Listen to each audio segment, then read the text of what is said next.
So let's take a step back from our application for a moment and just open this empty file called play for playground, where we can just play around with some ideas. We'll do this for recursion, but we'll also do this for our generator methods later. Let's take a really simple case, something like creating the factorial of a number. Now remember, factorials are sort of iterative processes. The factorial, written with like a number and the exclamation point, right? So like, let's say 5 factorial is equal to 120. And the way that you get that is you take 5 times 4 times 3 times 2 times 1. And at each step, if I start here, the thing I need to multiply is the number minus 1 times the rest of the factorial. And then from here, I need to multiply it by that smaller number, minus 1 times the rest of the factorial. And I keep doing that until I get down to 1, and then I stop. So this turns out to be really easily modeled with this concept called recursion. So let's look at this in code, and then we'll look at this conceptually, and we'll go back and apply this to our searching app. So here we have this factorial function, empty, but it's going to return the number, which is the factorial. So here I've preloaded a few. We'll compute 5, 3, and 11 factorial.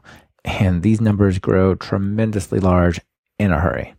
So remember, the way you take the factorial is you want to take the number, in this case we're going to have n, and we want to multiply it by the factorial of the smaller piece, of the stuff to the right.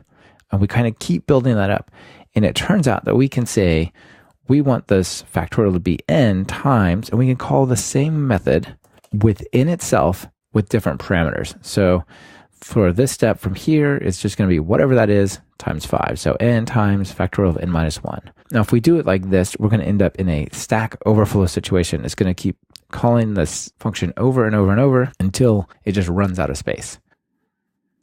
So once we get down to 1, we're going to stop, and we just say 1 factorial is defined to be 1.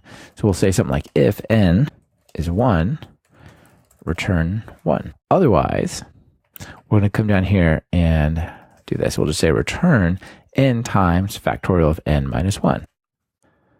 So let's run this. Now, this one I know should be 120. This one I know should be 6. This one should be huge. I don't know what factorial of 11 is, but I know it is really larger than you expect. So let's run this and see how it works. Awesome. 5 factorial is 120, 3 factorial is 6, and 11 factorial is some big number. Now, we don't like to look at numbers like this, right? We like separators. So we can actually do that by putting colon, comma on all of these. Won't make a difference on the small ones, but on the larger one, you can see we now have separated those with digit grouping.